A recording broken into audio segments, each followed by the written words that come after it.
Hello car enthusiasts, welcome to our channel.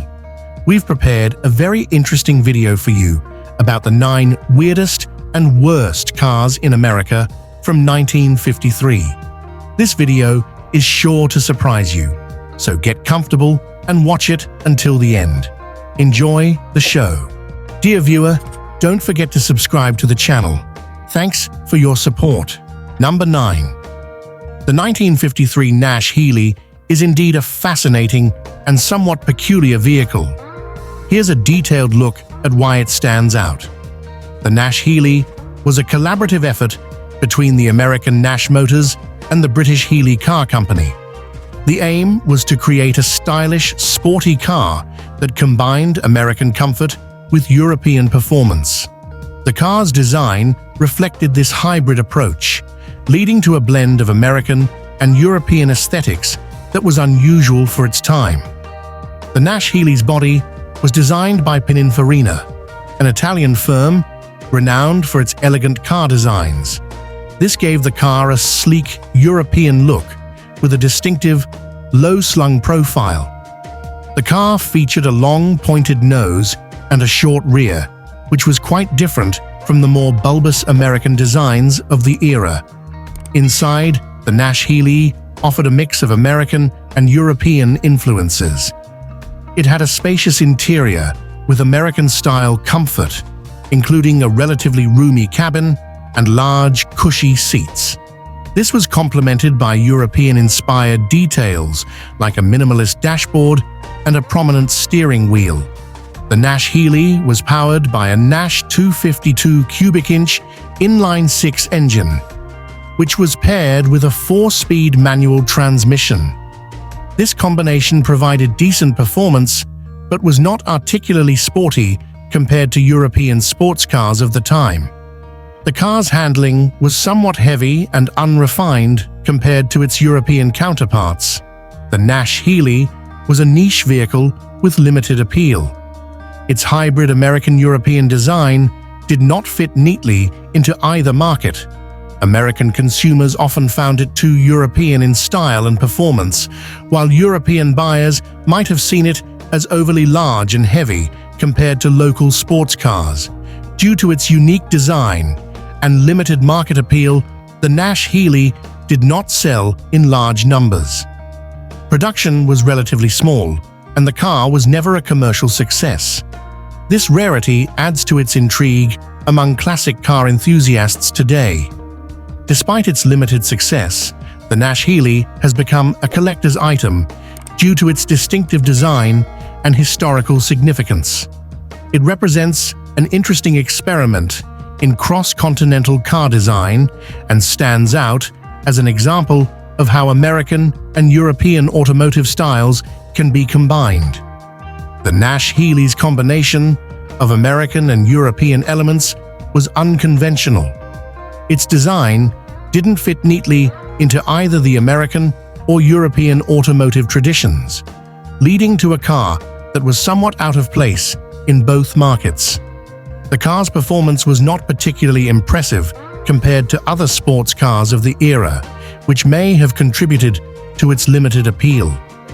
The emphasis on styling over performance created a vehicle that was visually striking but didn't fully satisfy enthusiasts in either market.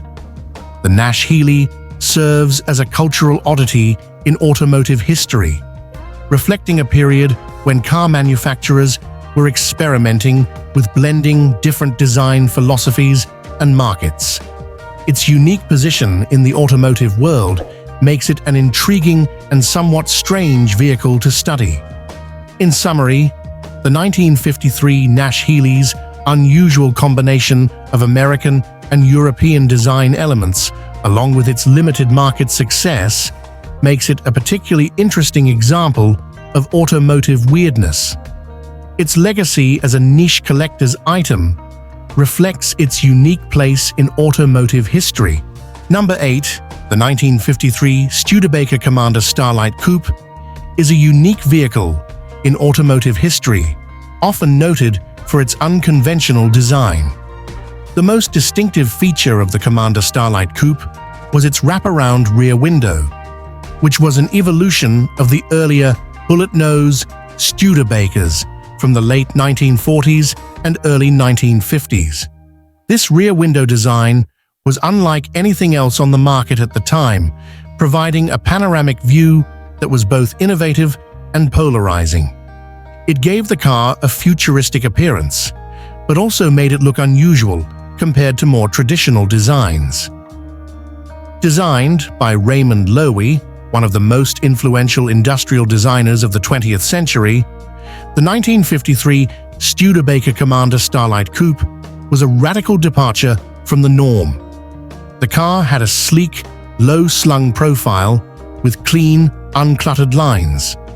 The front end featured a low, wide grille and headlight arrangement, while the rear end was dominated by the wraparound glass. This design was ahead of its time and influenced many later vehicles, but it was considered odd by the standards of the early 1950s. The Starlight Coupe's design was polarizing. Some people loved the futuristic look, while others found it too avant-garde. The car's proportions were also unusual, with a long hood and short rear deck, contributing to its distinctive appearance. The design was a bold move by Studebaker, a company known for taking risks with its styling. However, this risk did not always pay off in terms of sales. While the Commander Starlight Coupe is now appreciated for its forward-thinking design, at the time, it was too unconventional for many buyers. The design's polarizing nature limited its appeal, and it did not achieve the commercial success Studebaker had hoped for. The 1953 Commander Starlight Coupe was powered by a V8 engine that provided solid performance for the time. However, the car's standout feature was always its design rather than its engineering. The V8 engine gave it good acceleration, and the car handled well, but these attributes were often overshadowed by its unconventional aesthetics. Despite its limited commercial success, the Commander Starlight Coupe left a lasting impact on automotive design. Its wraparound rear window and sleek profile would influence future car designs, particularly in the 1950s and 1960s, when automakers began to experiment more with aerodynamics and futuristic styling. The wraparound rear window was a striking and unusual feature that gave the car a distinct appearance. It was a bold design choice that made the car instantly recognizable, but also contributed to its polarizing reception. The Starlight Coupe's design was far ahead of its time, which made it seem strange and out of place in the early 1950s. It didn't fit neatly into the automotive trends of the day, which leaned more towards conservative styling. The car was a cultural misfit in its era. It's now appreciated for its bold design and is considered a classic, but at the time, it was seen as an oddity. This makes it a fascinating example of how design innovation can sometimes be too forward-thinking for its own good. Today, the 1953 Studebaker Commander Starlight Coupe is celebrated as a classic example of innovative design. It is sought after by collectors who appreciate its unique aesthetics and its place in automotive history. The car's airedness, which once limited its appeal, is now part of what makes it so special and collectible. In summary, the 1953 Studebaker Commander Starlight Coupe is a weird car because of its innovative but polarizing design, particularly its wraparound rear window, which set it apart from the more conventional cars of its time. This design choice made it a cultural misfit in the 1950s, but it has since become an iconic and celebrated classic. Number 7. The 1953 Buick Skylark is a fascinating vehicle that stands out for its bold and unconventional design. The 1953 Buick Skylark was introduced as a limited edition model to celebrate Buick's 50th anniversary. It was one of 3 specialty convertibles produced by General Motors in 1953. Alongside the Oldsmobile Fiesta and Cadillac El Dorado. These cars were meant to showcase GM's design and engineering capabilities, pushing the boundaries of automotive styling. The Skylark was an exclusive vehicle with only 1,690 units produced. It was priced at over $5,000, making it one of the most expensive Buicks of its time. This exclusivity, combined with its high price, meant that it was never intended for the mass market, but rather for affluent buyers looking for something unique and prestigious. One of the most distinctive features of the 1953 Buick Skylark was its unusually high beltline. This gave the car a somewhat unusual proportion, with a low, slung roofline and a deep body. The high beltline contributed to the car's unique appearance, but also made it look a bit heavy and out of balance compared to other convertibles of the era. The Skylark's tail was another odd design element. Unlike the long, flowing tails of other cars from the 1950s, the Skylark's rear end was somewhat truncated, giving it a more compact appearance. This design choice was bold and distinctive, but also contributed to the car's overall unconventional look. The Skylark was adorned with several over-the-top styling features that made it stand out.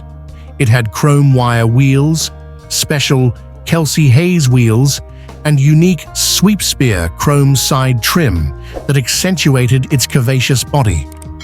The car also featured chrome-topped fenders and distinctive Skylark badging, which added to its luxury appeal but also made it look more flamboyant than other cars in its class.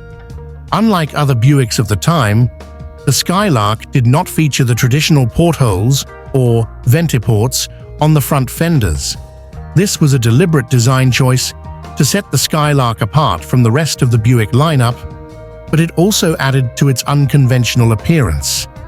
The 1953 Skylark was powered by Buick's new 322 cubic inch, 5.3-liter V8 engine, known as the Nailhead.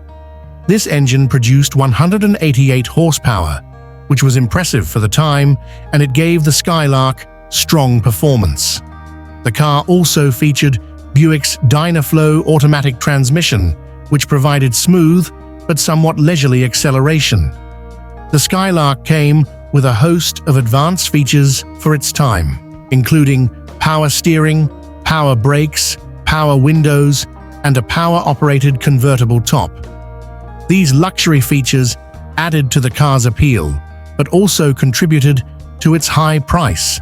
The Skylark's unusual design and high price limited its appeal. It was a car for the wealthy and stylish, but it was not a mainstream success. The car's over-the-top styling made it a curiosity more than a practical or popular vehicle. Despite its limited production and sales, the 1953 Skylark has become an iconic symbol of 1950s automotive design. Its bold and unconventional styling has made it a favorite among collectors and enthusiasts who appreciate its unique place in automotive history. The Skylark's high beltline and truncated tail gave it unusual proportions that set it apart from other cars of the era. These design choices made it look different from the sleek and flowing designs that were popular in the 1950s. The Skylark's over-the-top styling elements, including the chrome accents and distinctive badging, made it stand out, but also made it look more ostentatious than other luxury cars of the time. The Skylark was a car ahead of its time in terms of design, but it didn't quite fit into the mainstream automotive culture of the 1950s. Its uniqueness and rarity have made it a highly collectible and admired vehicle today, but at the time, it was seen as more of a design experiment than a commercial success. The 1953 Buick Skylark is now celebrated as a classic example of mid-century American automotive design.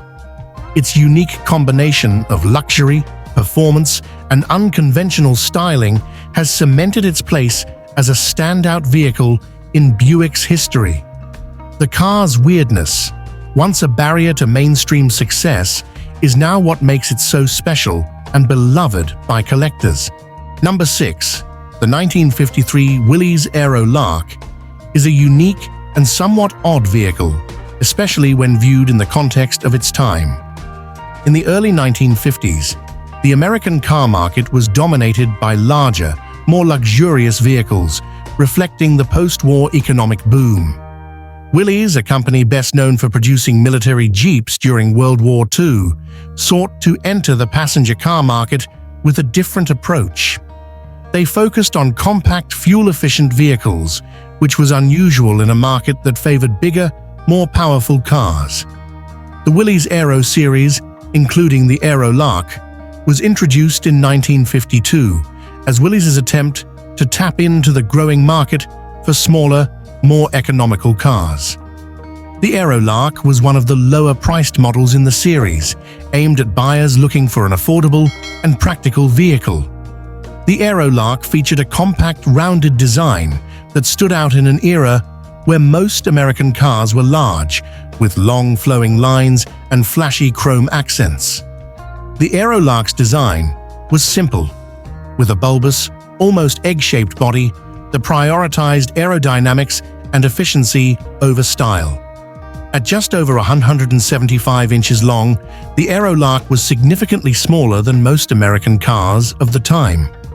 Its compact size and rounded proportions made it look almost toy-like compared to the grand, imposing vehicles that were popular in the early 1950s.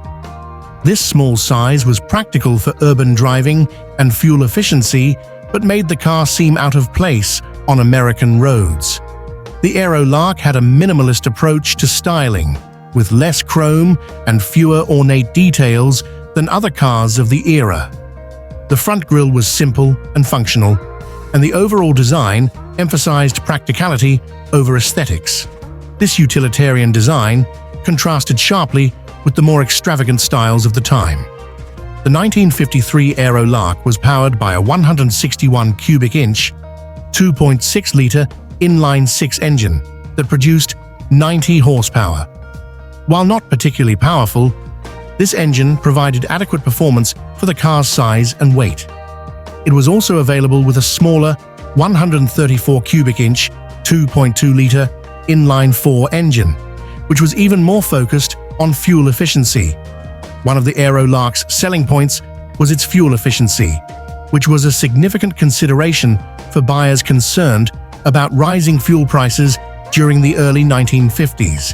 However, this focus on economy was at odds with the prevailing automotive trends, which favored power and style over practicality. The Aero Lark's small size and unusual design limited its appeal in the US market, where bigger was often seen as better. It was appreciated by a niche market of buyers who valued economy and practicality, but it did not achieve widespread popularity.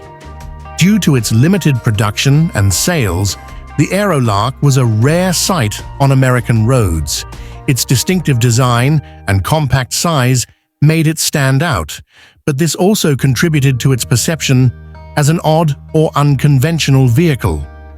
While it didn't achieve mainstream success, the Aero Lark did find a niche market among buyers looking for an affordable, fuel-efficient car. It also had some success internationally, where smaller cars were more common and practical. The Aero Lark's small size and bulbous design were a stark contrast to the larger, more flamboyant cars that dominated the American market in the early 1950s. This made it seem out of step with the automotive trends of its time. The car's rounded, compact proportions gave it a somewhat odd appearance, especially when compared to the sleek, elongated designs of its contemporaries. This made it look almost foreign in a market where size and style were key selling points. The Aero Lark prioritized practicality and efficiency over the flashy design elements that were popular in the early 1950s. This made it an outlier in a market that was driven by aesthetics as much as performance. Today, The 1953 Willys Aero Lark is considered a quirky and interesting piece of automotive history. Its unusual design and focus on practicality make it a fascinating example of how some automakers attempted to buck the trends of their time. While it wasn't a mainstream success, it's appreciated by collectors and enthusiasts for its unique approach and rarity. Number 5. The 1953 Ford Crestline Sunliner is an intriguing vehicle, especially because of its unique and unconventional design features. The Crestline was part of Ford's post-war lineup, introduced as a top-tier model in 1952.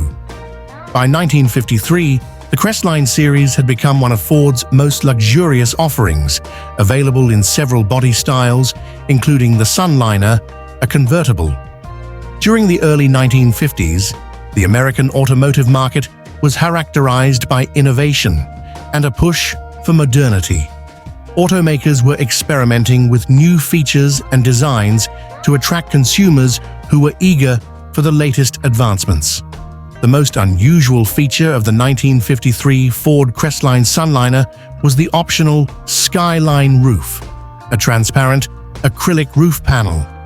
This feature was an early attempt by Ford to create a more open, airy driving experience without the need for a traditional convertible mechanism. It was designed to give passengers a panoramic view of the sky, making the car feel more spacious and connected to the environment. While the Skyline roof was innovative, it had practical drawbacks. The transparent roof would often cause the interior to heat up quickly, especially in warm climates, as the acrylic material offered little protection from the sun's rays. This led to an uncomfortable driving experience during hot weather, and the lack of effective climate control systems in cars at the time made it difficult to mitigate this issue. The Crestline Sunliner had a sleek and streamlined design, typical of early 1950s American cars, with chrome accents, a prominent front grille, and smooth, flowing lines. However, the addition of the transparent roof made it stand out, creating a visual distinction from other convertibles of the era.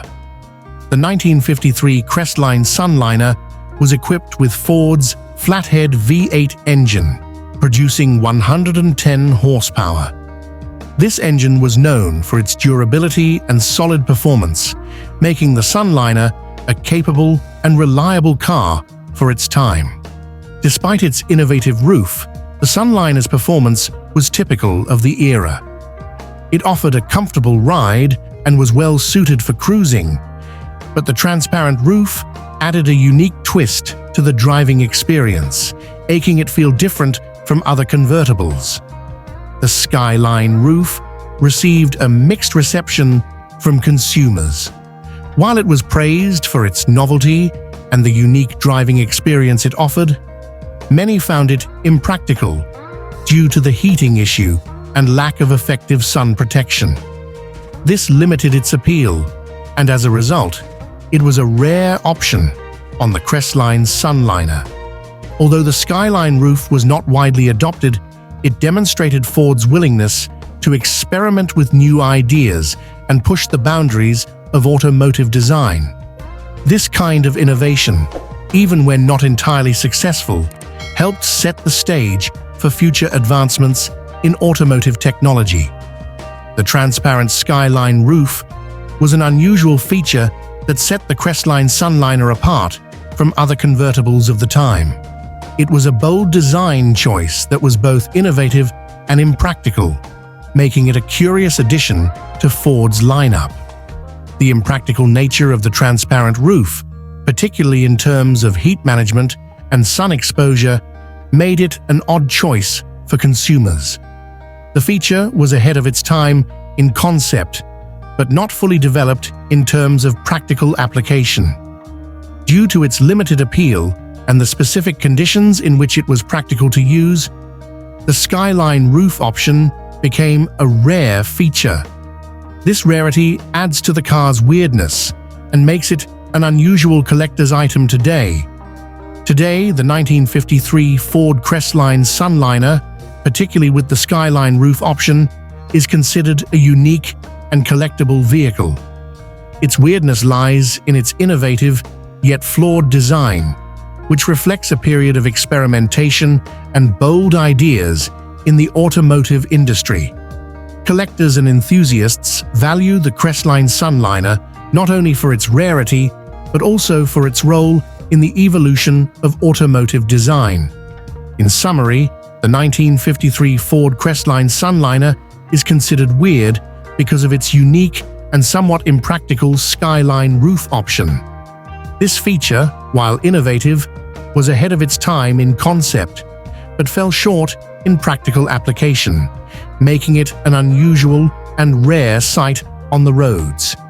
Number 4. The 1953 Cadillac El Dorado is a significant vehicle in automotive history, particularly for its luxurious features and bold design. Cadillac was known for producing high-end luxury vehicles, and the El Dorado was introduced in 1953 as a limited production, top-of-the-line convertible. It was part of Cadillac's strategy to showcase the pinnacle of American luxury and automotive design. The El Dorado name was first used in 1953 to celebrate Cadillac's 50th anniversary. It was intended to be a halo car, representing the brand's highest level of luxury, style, and technology. One of the most distinctive features of the 1953 El Dorado was its wraparound windshield. This was a new design element at the time, providing a panoramic view for the driver and passengers. It was considered futuristic and innovative, but its unusual shape and the way it extended into the front doors made it a bold and somewhat polarizing design choice. The El Dorado was adorned with extensive chrome trim, including a massive front grille, chrome bumpers, and side moldings. This heavy use of chrome was meant to exude luxury and opulence, but could also be seen as excessive and flashy, especially in an era where American cars were becoming increasingly extravagant. As a convertible, the El Dorado featured a sleek, low-slung profile with clean lines. The car's wide stance and long body further emphasized its luxurious status. The convertible top was power-operated, a sophisticated feature for the time. The 1953 El Dorado was offered in a limited selection of colors and came with a unique leather interior, gold-colored badging, and a fiberglass parade boot to cover the convertible top when it was down. These special touches added to its exclusivity and luxury appeal. The El Dorado was powered by a 331 cubic inch, 5.4-liter V8 engine, producing 210 horsepower. This engine was shared with other Cadillac models, but was more than capable of providing the smooth, powerful performance expected from a luxury car of this caliber. The El Dorado was designed to provide a smooth, comfortable ride with advanced features for the time, including power steering, power brakes, and a 4-speed, hydromatic automatic transmission. Its weight and size made it more of a cruiser than a performance vehicle. The 1953 El Dorado was produced in very limited numbers, with only 532 units made. It had an exceptionally high price tag for the time, costing around $7,150, which was more than double the price of a standard Cadillac convertible. This exclusivity and high cost made it accessible only to the wealthiest buyers.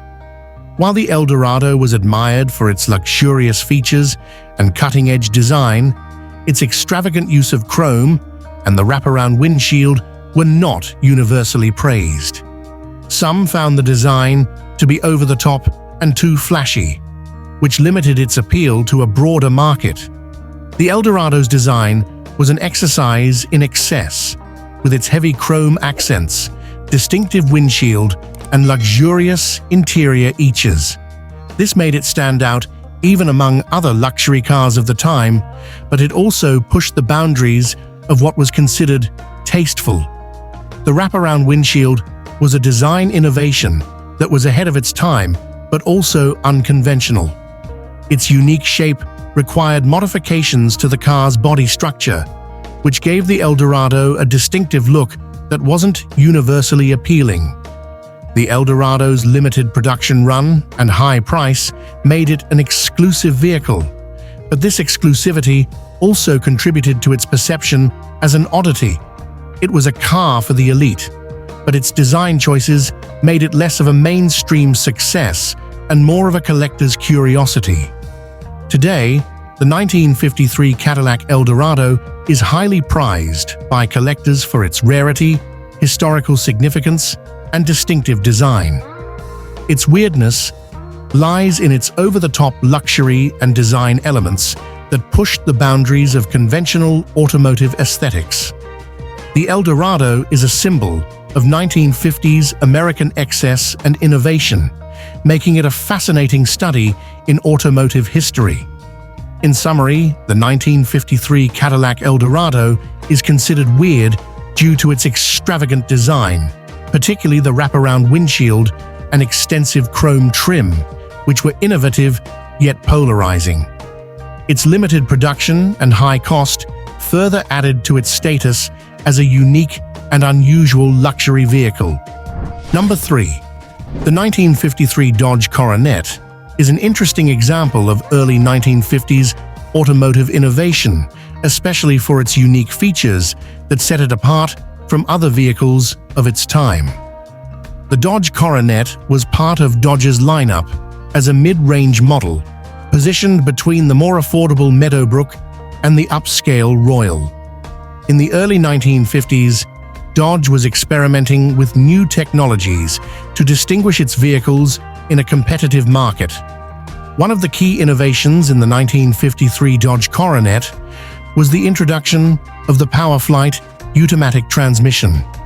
While the PowerFlight wasn't fully available until 1954, the 1953 model laid the groundwork for this technological leap. The 1953 Dodge Coronet featured the typical design elements of the era, with rounded fenders, a wide front grille, and a chrome-accented body. The Coronet's styling was relatively conservative compared to some of the more flamboyant designs of the period. One of the most unusual aspects of the Coronet was its dashboard-mounted lever for controlling the automatic transmission. This lever was an early precursor to the push-button transmission controls that would become more common in the late 1950s and 1960s. The placement of the transmission control lever on the dashboard was unusual because it departed from the conventional column-mounted or floor-mounted shifters that were standard at the time. This feature gave the interior a more futuristic and streamlined appearance. The 1953 Coronet came with several engine options, including a 230 cubic inch inline-six engine, producing around 103 horsepower. This engine provided adequate performance for a mid-sized car of its era, but the real innovation was in the transmission. The PowerFlight was a two-speed automatic transmission, which was relatively simple compared to later, more advanced automatics. However, at the time, it represented a significant advancement in automotive convenience, making driving easier by eliminating the need for a clutch pedal. The Coronet's driving experience was enhanced by the PowerFlight transmission, which allowed for smoother acceleration and easier operation. This made the car more appealing to drivers who were looking for a more relaxed driving experience, without the complexities of a manual transmission. The dashboard-mounted transmission control was innovative, but it was also somewhat confusing for drivers who were accustomed to more traditional shift mechanisms. This feature was ahead of its time and foreshadowed future developments in automotive design, but it was also seen as unconventional. While the Coronet was a solid, reliable car, its unconventional transmission control didn't appeal to everyone. The car's relatively conservative styling also meant it didn't stand out as much as some of its competitors, which had more eye-catching designs. The most unusual aspect of the 1953 Dodge Coronet was its dashboard-mounted transmission control lever.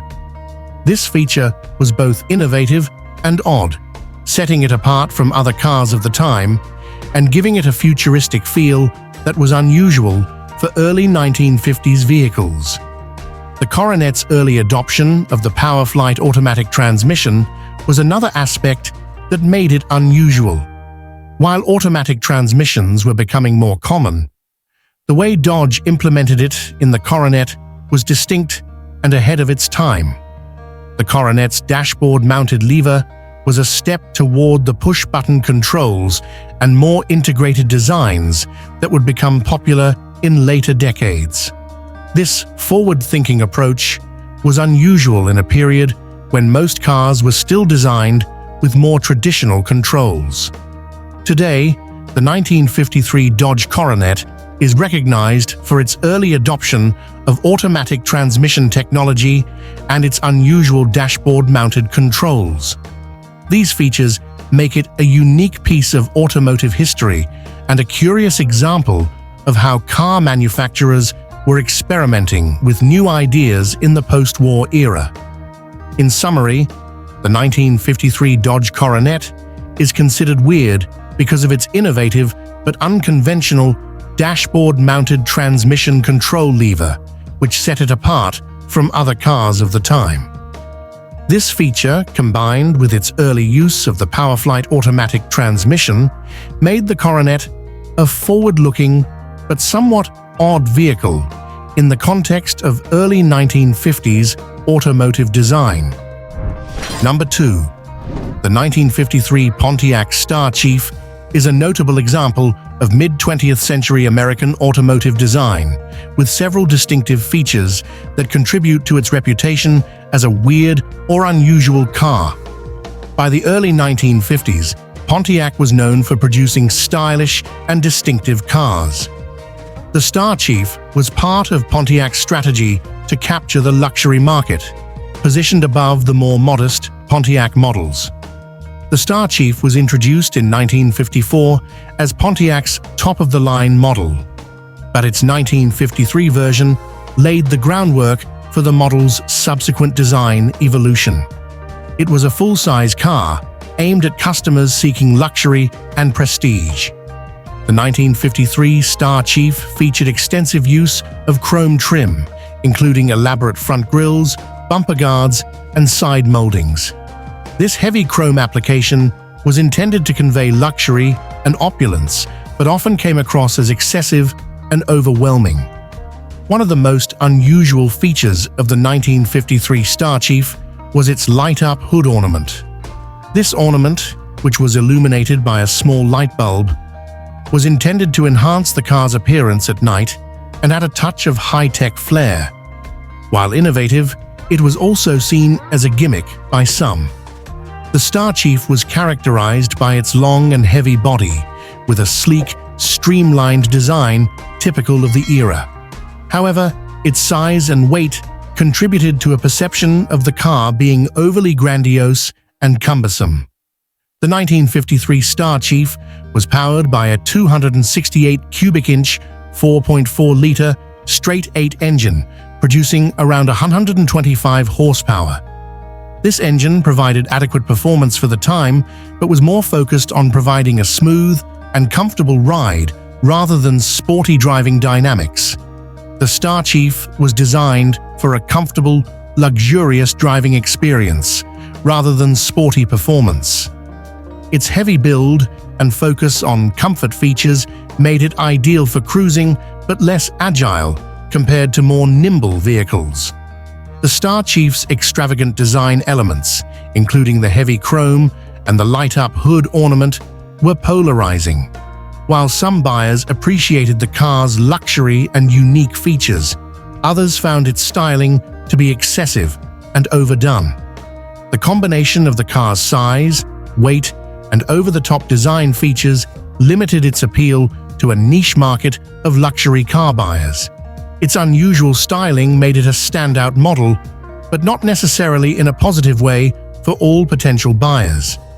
The extensive use of chrome on the Star Chief was a hallmark of 1950s American car design, but in the case of the Star Chief, it was applied to an extent that some found excessive and garish.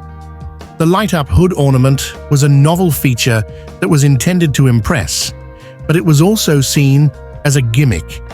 Its lighting effect was more of a showpiece than a practical addition, adding to the car's overall sense of flamboyance. The Star Chief's long and heavy design, combined with its flashy trim and distinctive features, gave it a larger-than-life presence. This over-the-top styling made it a striking vehicle, but also contributed to its reputation as a weird and unusual car. Today, the 1953 Pontiac Star Chief is remembered for its bold and distinctive design.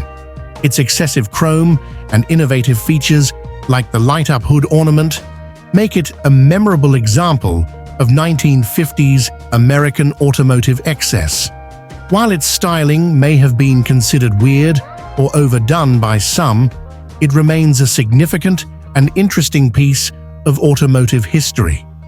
In summary, the 1953 Pontiac Star Chief is considered weird due to its excessive use of chrome, distinctive light-up hood ornament, and grandiose styling. These elements combined to create a car that was both striking and somewhat unconventional, contributing to its unique place in automotive history. Number 1.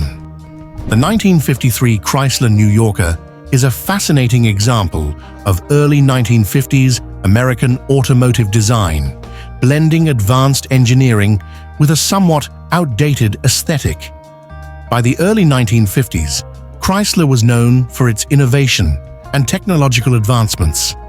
The New Yorker was one of the brand's top models, designed to offer a blend of luxury and cutting-edge features.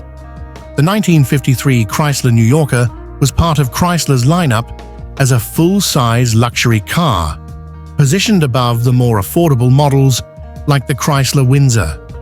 It was meant to combine comfort and performance with Chrysler's latest engineering advancements.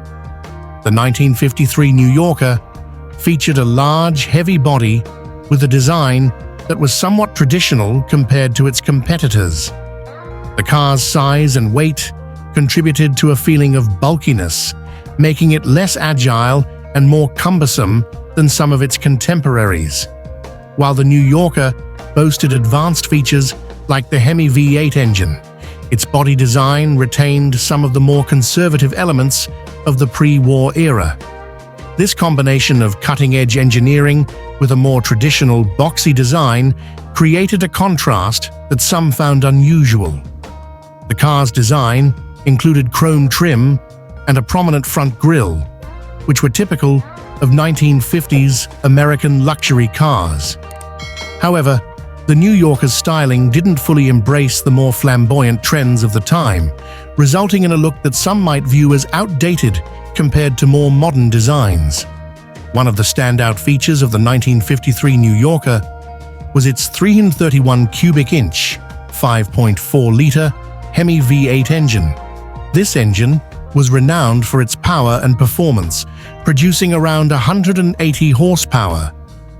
The Hemi engine was an advanced piece of engineering, providing smooth and powerful acceleration.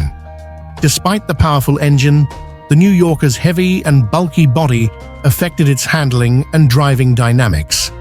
The combination of a powerful engine and a cumbersome chassis made for a unique driving experience that was not as sporty as some might have expected.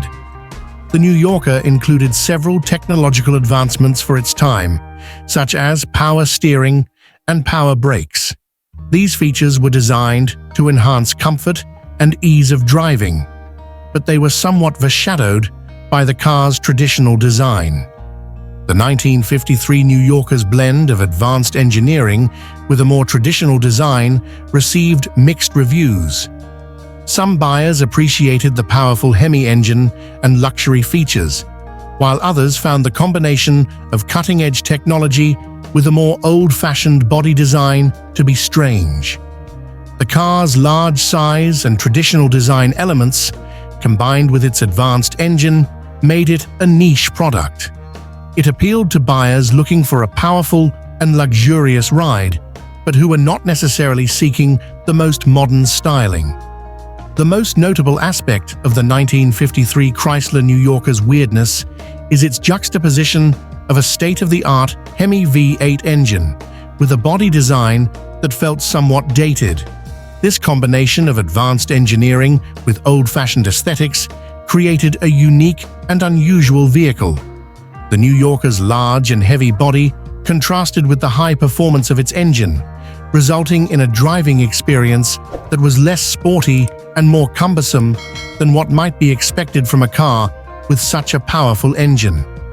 While the New Yorker included many modern features, its styling didn't fully embrace the more flamboyant design trends of the early 1950s.